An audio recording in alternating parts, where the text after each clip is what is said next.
This lesson is going to address your writing style, which is a rather complicated concept having to do with your personal preferences, usually unconscious preferences about the choices you make when you approach writing and how you put something down on a page. It has everything, it covers everything from diction and word choice, which we've already discussed this semester, to how much or how little description you choose to use, which we've also covered this semester. And what we've tried to do with those two lessons was to make you a bit more conscious of those choices in order to elevate, if necessary, your style. It's very rare that I have to help students address their overly elevated formal diction. Occasionally students will enter college believing that they need to try and be impressive with their writing, and so what they end up with is what we tried to emphasize in last week's lesson as being pretentious, because it's not writing to fit the audience, the purpose, and so forth.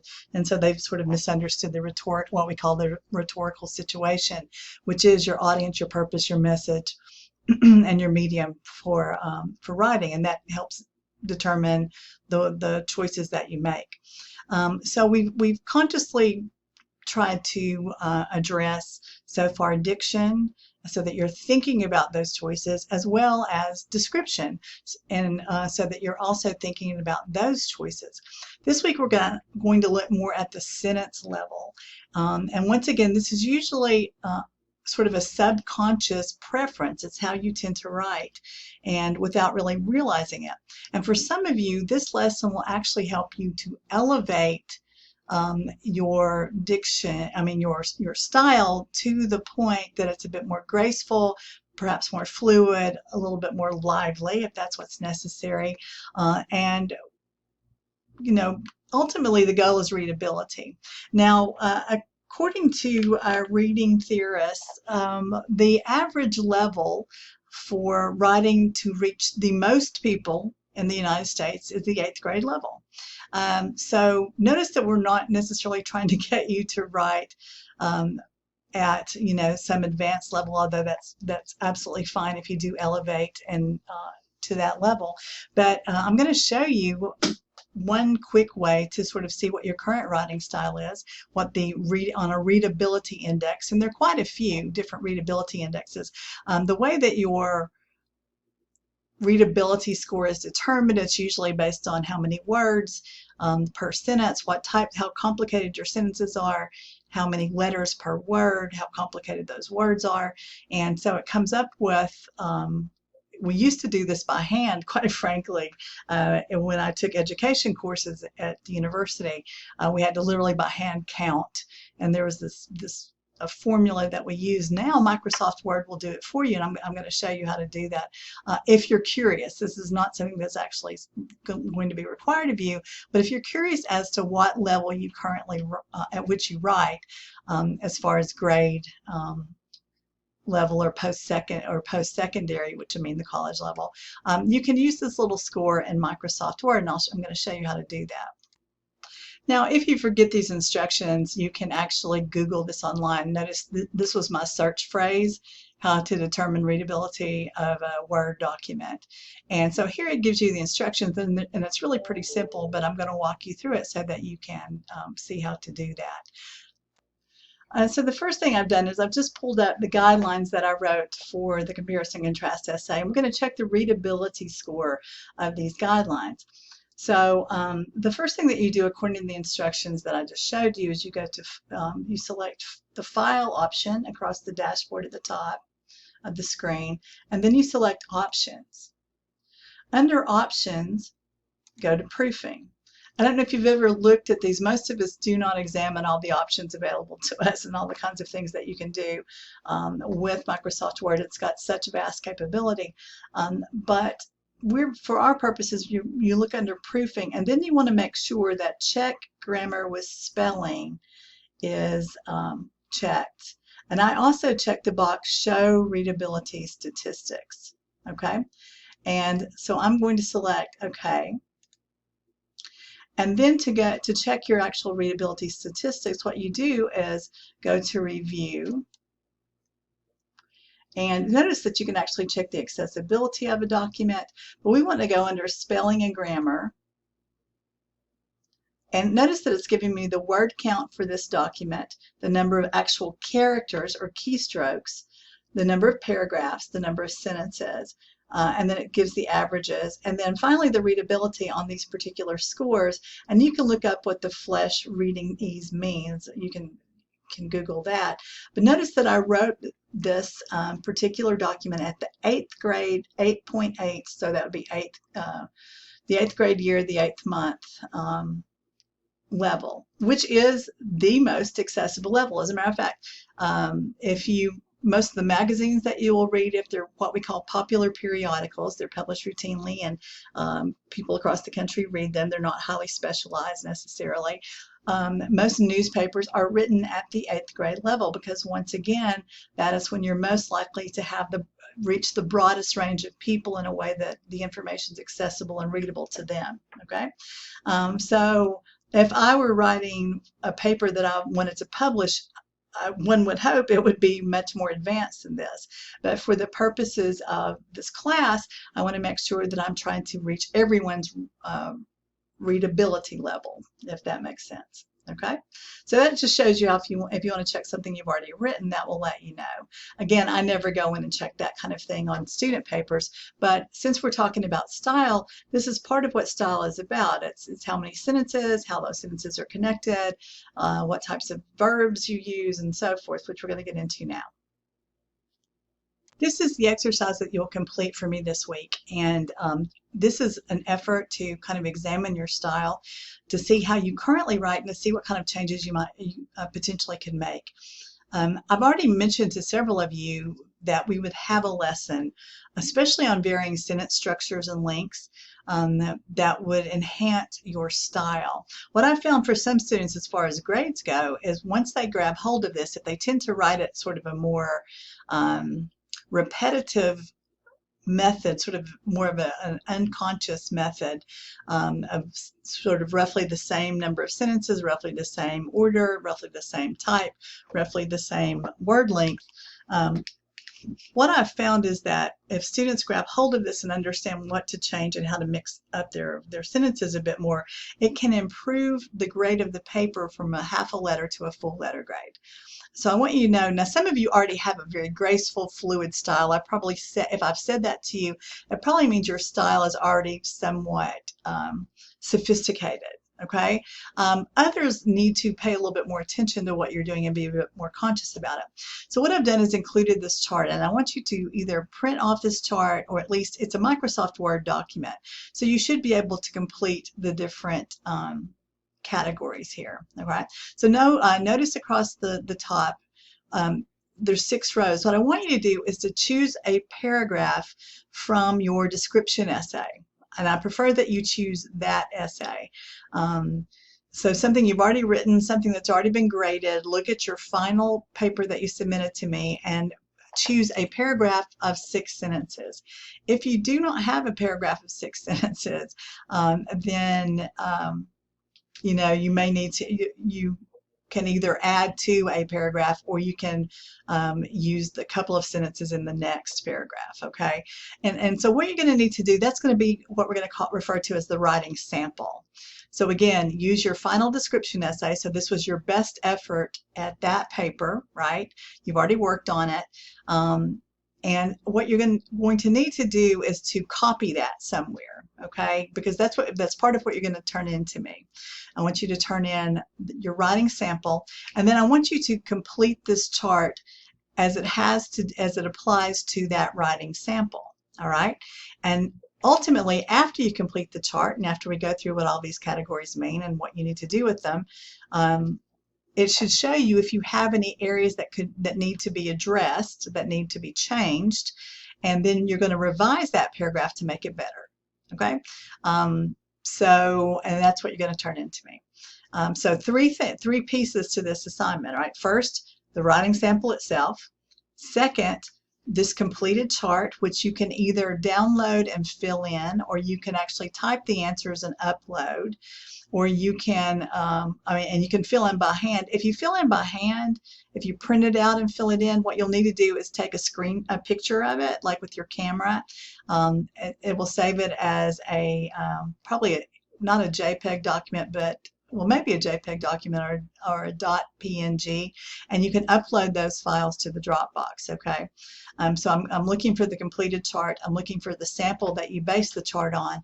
And then if you need to make revisions, all right, based on what you find out after you do this analysis, because this is an analysis chart. What analysis means is to break something down into its parts.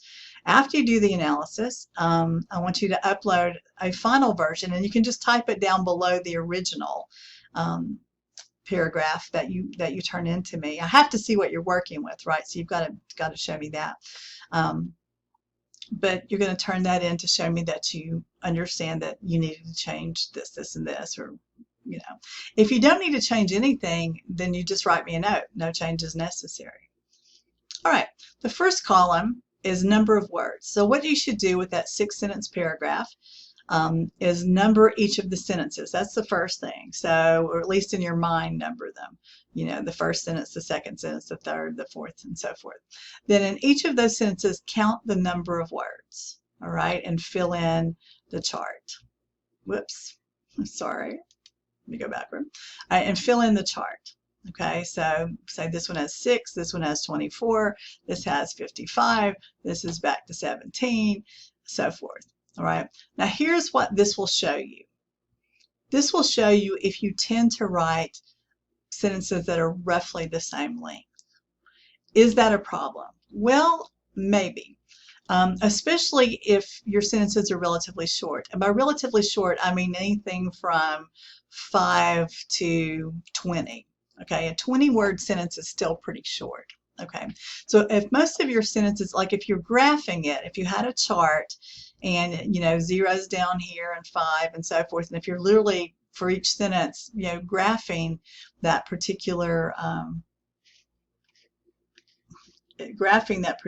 sorry, this thing has gone off the screen. Hopefully it's back now. Okay, if you're graphing that particular word count, what it should show you is, you know, if you've got enough variety. Now notice that every sentence does not need to be widely different from the next. You don't have to have something that looks like peaks, mountain peaks, right? But what you don't want is too much of the same thing, roughly. And so what my suggestion to students is, if your sentences are roughly within 7 or 8 words of each other, then either, if you tend to write shorter sentences, combine a couple to make one really long one in the midst of the shorter ones, okay? Or if you're one of those students who tends to write really lengthy sentences, which is fine. The problem with really lengthy sentences, though, having too many of them in a row, is that the reader has to unpack all the information. And so it's often helpful to have a really short sentence or a short sentence in the midst of those really long sentences. And by long, I'm talking 30, 40 words, okay? That's when we're talking about something that's really lengthy. Now, notice we're not even talking about the content itself. You know, we've kind of covered that a bit, and we're going to talk a little bit more about that in a second when we get to this latter part of the assignment. But so I hope that makes sense to you. If my kind of guideline for any of these is if three sentences are pretty close to the same, the fourth needs to be different. Okay. Right. Order means, is the sentence written in natural order or inverted order? Notice I've abbreviated with an N and an I there. Okay. For N for natural, that's all you have to put in that box. I for inverted. Now, the natural order of anything is the way that it normally appears. So, for example, the natural order of my body posture is my head comes first and then the rest of my body, right? But inverted means to put any other part of my body over my head, okay? So for example, if you happen to take yoga, there are postures that are called inverted postures, and that's where you either, you know, put your feet over your head, or your derriere, or some other position that actually has something else coming first. Those of you may remember from geometry, triangles. You've got natural order triangle where the apex, the point, is at the top, right? Inverted triangles are the reverse, where the base is at the top. So in a sentence, the natural order of a sentence is, let me see if I can get this to go forward. The natural order is the subject comes first, the complete subject, and then the verb, and then the rest of the sentence, okay? And inverted order is when you take something that goes at the end of the sentence and put it ahead of the subject. So in this sentence, and that's the reason I'm having you kind of review nouns and verbs and parts of the sentence, because I realize most students cover this stuff in elementary school and middle school, and then you forget it, because at that point you don't really call it, your writing becomes more complicated. You don't really call attention to that anymore. So we need to review what that means. And the best way to go about it is find the action in the sentence, okay? In this case, go, and that's your verb. And then to find the subject, you ask who or what is going, right? Now, verbs can be tricky because not every, like, for example, I'm happy to go for you to the store. If that were my sentence, the verb there is actually am. It's not to go. To go is called an infinitive, and in that case, it's used as a noun. So I'm not going to get into verbals. Those are called verbals. There are 3 different types: participles, gerunds, and infinitives, and they are different parts of speech rather than verbs. Okay, and so I'm not going to get into that, but you have to. An am in this case is what we call a verb, an intransitive verb, which means it doesn't actually show action. It's more a state of being. So am, was, were, and again, I don't want to complicate you, but I realize when you get into trying to find this information and fill out your chart, you may run into that, and it does, you have to kind of know what you're doing. For example, to buy, this is an infinitive. This is not a verb, all right? There are 2 verbs in this sentence, go and love. All right, here's the action. I'm going to buy chocolate.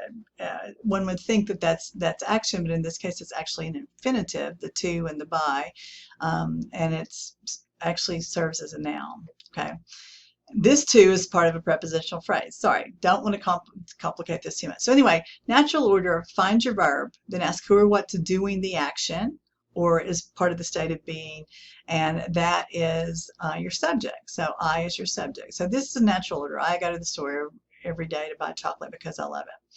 To invert this sentence would be to take something here and put it first.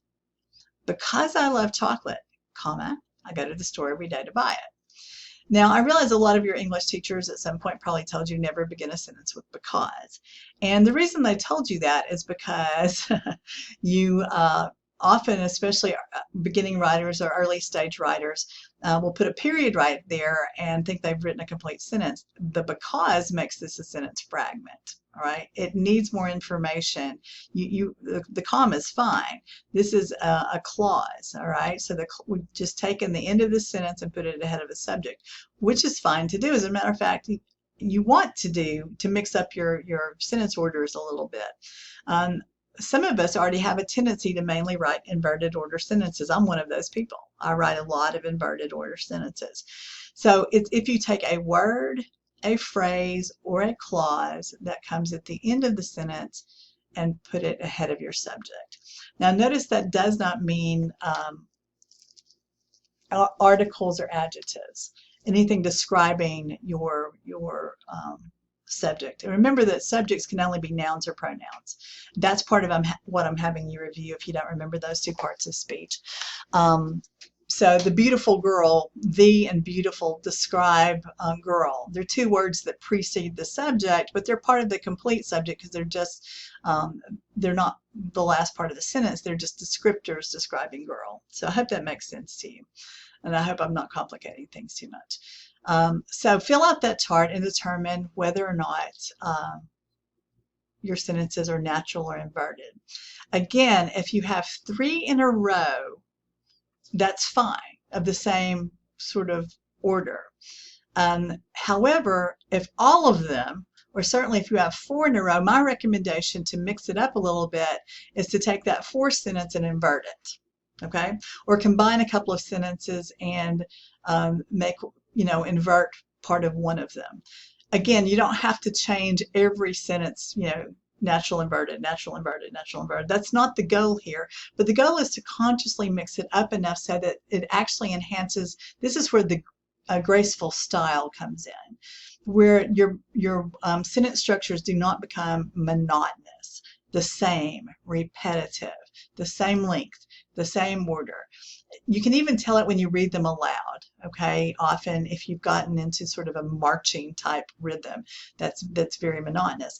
Now, professional writers will do that intentionally to create, for example, a marching effect or a slogging, effect. But that's not us, right? That's not beginning right, or not beginning, but that's not people writing at this level. If you're doing it, you're usually doing it unintentionally. All right, so the next thing, and this is the complicated one, and I know you've covered it probably at some point in high school, but it's been a while for a lot of us since we've been in high school. And others, once again, if you don't need it anymore, you don't remember it. Determine your sentence style. And there are 4 options here. And we're using a little code. S stands for simple sentence. It's one complete thought, one independent clause. Here's a really simple 3-word sentence. It is a complete thought. I love chocolate. And that's a true statement, actually. So I is your subject, love is your verb, chocolate is your direct object. This is talking about what I love, okay? A compound sentence is at least 2 independent clauses. You could put a period between them and they would be complete thoughts, right? So at least 2 independent clauses written together as one sentence. I love chocolate, comma, and I eat some every day. Notice that I could put a period here, take off the and this is a complete thought, all right? So a compound sentence, and we're going to use C. So again, when you're filling out the chart, you just have to put it, you don't have to write out the whole word, just S or C. I love chocolate and I eat some every day. 2 complete thoughts written together, at least 2, because you can have more than 2, written together. Now, if you have too many independent clauses, that's where you get into a run-on sentence, all right? I love chocolate, comma, and I eat some every day. All right, the next 2 are the more complicated, unfortunately, styles. The first one is a complex sentence. A complex sentence is 1 independent clause and at least 1 dependent clause. Now, dependent means that example that I used before with because. The word because makes the rest of a lot of dependent clauses have subjects and verbs, but because they are preceded by a word such as which or that or because or although or since, it requires more information in the sentence to have it complete the thought, to have it make sense. So for example, this would be a complex sentence. We're going to use CX as our abbreviation there. Since I love chocolate, I eat some every day. Okay, so notice that this dependent clause is dependent because of the word since. If it just was I love chocolate, comma, you would need to keep from having what we call a comma splice, you would need a conjunction here, and I eat some every day. This is a complete thought. This is a complete thought, but the word since makes this thought dependent on more information to complete the whole idea. All right. And again, usually complex sentences, there is a clause that is preceded by a word like since or whenever or whatever or when. And if you're confused about this, I think there's a section in the book that talks about these sentence structures. Finally, compound complex sentences, and this is where you have at least 2 independent clauses and at least 1 dependent clause, okay? So putting this all together, since I love chocolate, there's my dependent clause. I go to the store and I buy some every day, okay?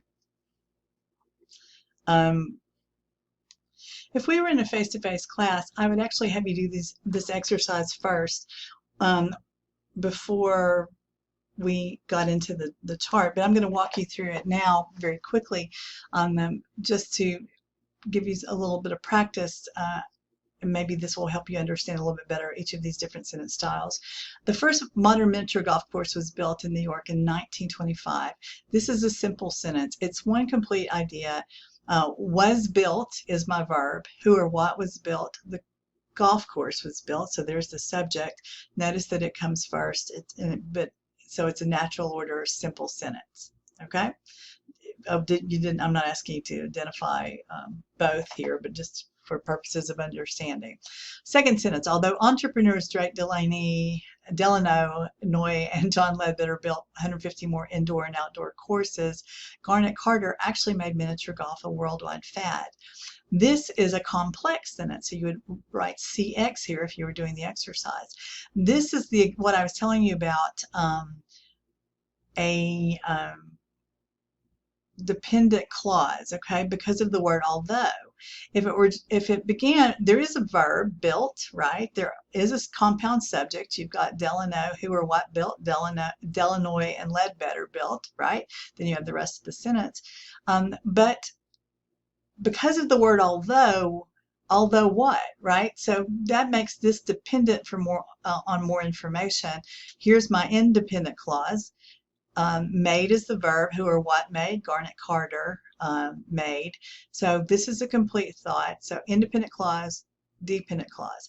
And the fact that the dependent clause is coming first, it's ahead of the subject of the sentence, the main clause. This would be considered an inverted sentence, okay?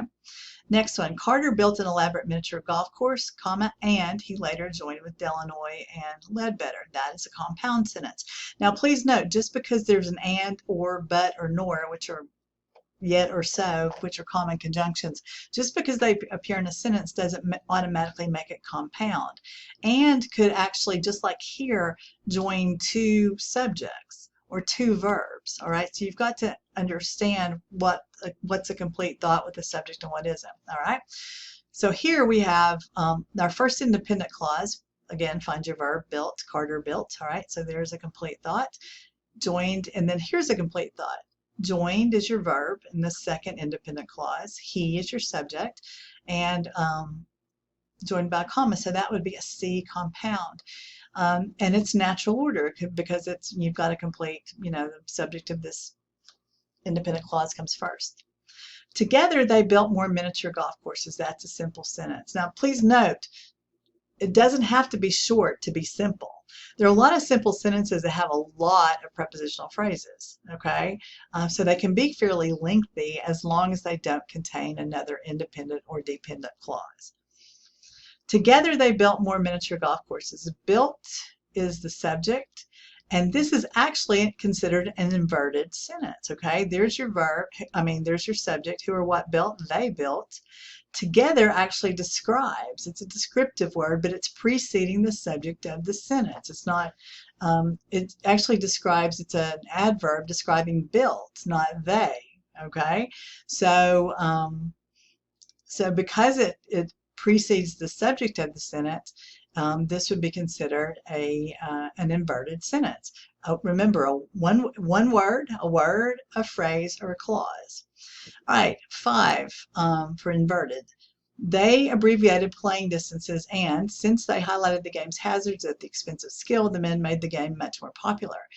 This is compound complex, this one right here, because here's your independent, this first is an independent clause, all right?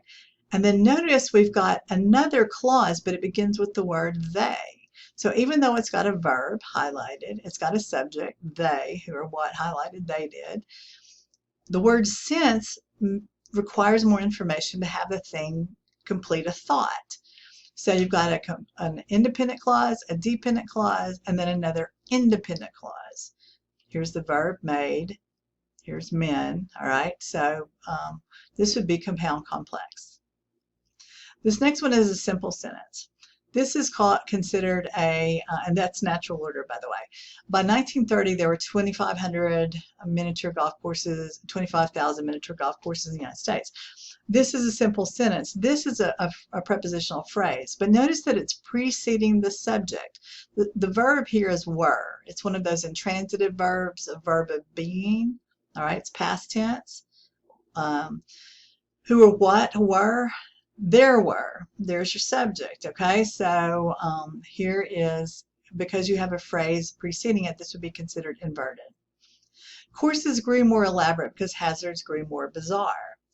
Courses grew more elaborate is an independent clause. All right, it's natural order. There's your grew is your verb. Who or what grew? Courses did. So there's your subject.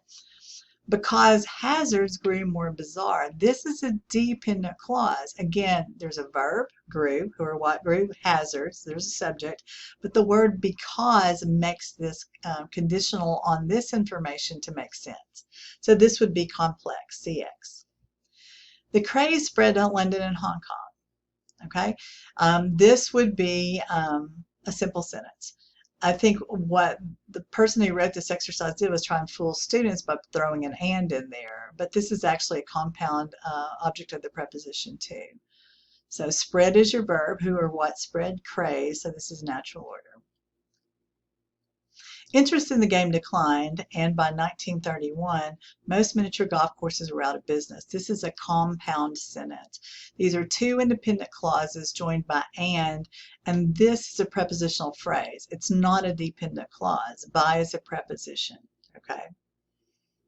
And it's natural order. The game was revived in the early 1950s, and today there are between 8,000 and 10,000 golf courses, which makes the architecture of miniature golf an enduring art form.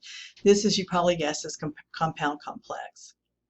Here's your first independent clause, and today this sets up your next independent clause, and then this sets up your third dependent. Your third clause, which is dependent. The word which makes this reliant on more information to make sense. All right, I hope that's helpful and not confusing. I'm not going to count it off if you don't correctly label your sentences. I just want you to try, give it your best shot. And again, the goal is to mix it up some. All right. The worst possible at this level of writing, at the college level, the worst possible style is to have natural order sentences that are roughly the same length and they're mostly simple, okay? But it's an easy fix because all you have to do is go in and combine a couple, right? You can put them together with a conjunction like and, or, but, or nor, and make one longer one. Or you can what we call subordinate it by including a word like which or because or since, and still, and when you combine them, and therefore you make it more of a complex sentence.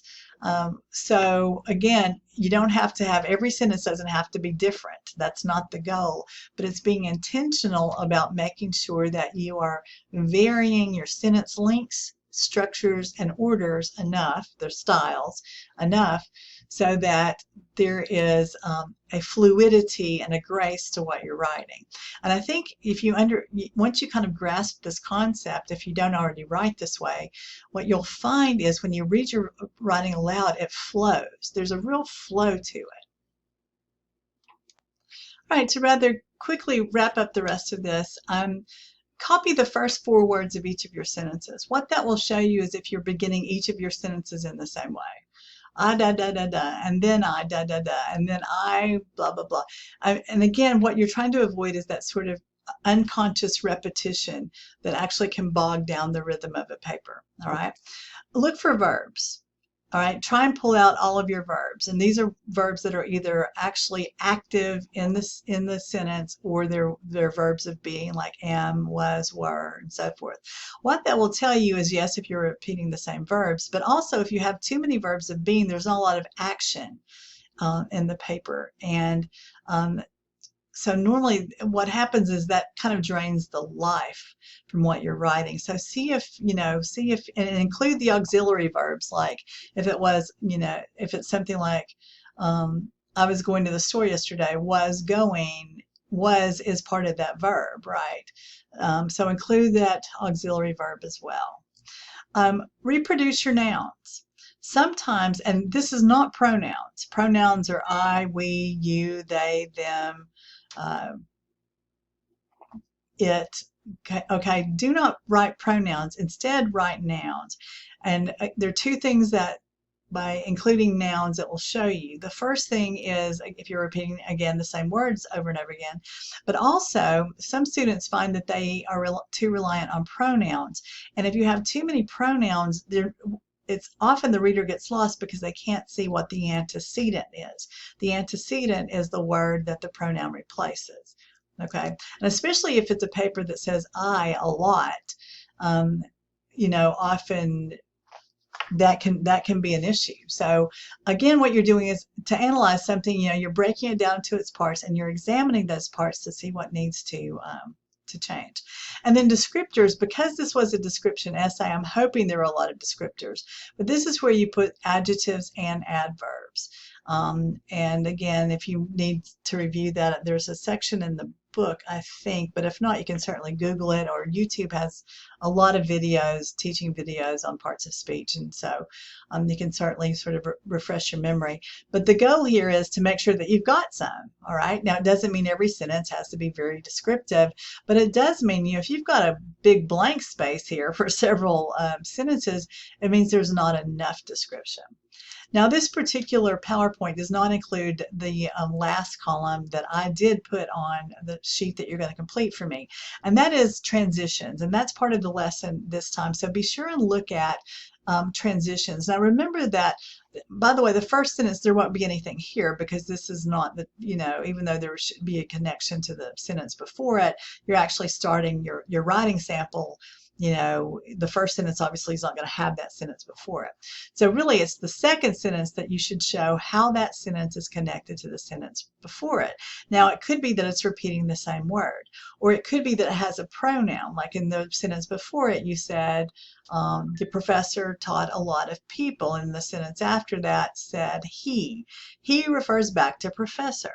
Okay, or it could be, if you look at that PowerPoint especially that talks about transitions, it doesn't only mean a transition where like also or in addition or before or something like that shows relationship. It can be that you repeated a word, or that you used a synonym, or that you used a pronoun instead of the noun, and it does tie back to that previous idea. Okay. So complete the chart, and again, the goal is for you to upload. I've included a sample student paper where the sample student paragraph, then the sample student, I don't know if I've got the chart or not. I think I've got his chart as well, and then his revision. Now, what you'll notice is that when he revised the sample sentence, it went from being, I think it was 5 sentences to 3 or something like that, because he had to combine several. But if you read both of them aloud, you'll see how much he improved. So the goal is not to end up with your final paper, your final sample being 6 sentences. The goal is to do whatever it takes to make those 6 sentences read better. All right, read more fluidly, more vividly, to sort of come to life. So what you'll do is, I'm going to look at your chart, I'm going to look at your sample, and then I'm going to see what revisions that the chart revealed you needed to make, and then I'll take a look at your revision, and that's what will be graded. You'll get credit for doing the chart, completing the chart. I'm not going to count it wrong if you obviously gave a good faith effort but didn't understand, for example, what all the styles were or something like that. I'm not going to count that wrong as long as it was obvious to me that you spent a little bit of time trying to do this. And then I'm going to look at what changes you made based on the information. If you had sentences, for example, that were written in the same paragraph but that don't seem to be obviously connected.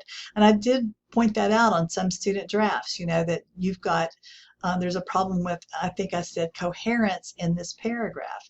Coherence means that every sentence is logically connected to each other and to the topic sentence, the main point of the paragraph. And so lack of coherence would mean there's lack of transition. The ideas aren't clearly connected together. So again, take the information, and if you don't need to make any changes, just upload your sample, upload this and upload this chart, and tell me that. based on the chart, I don't think I need to make any changes at all. Okay. So again, you have the option of typing this online and uploading the file, or taking a picture of it and uploading the chart itself and then uploading the image file. All right, I hope you find this helpful. I hope you complete it before you actually make final changes to your comparison contrast paper with research, and so that you can actually address the style of that final paper before I grade it.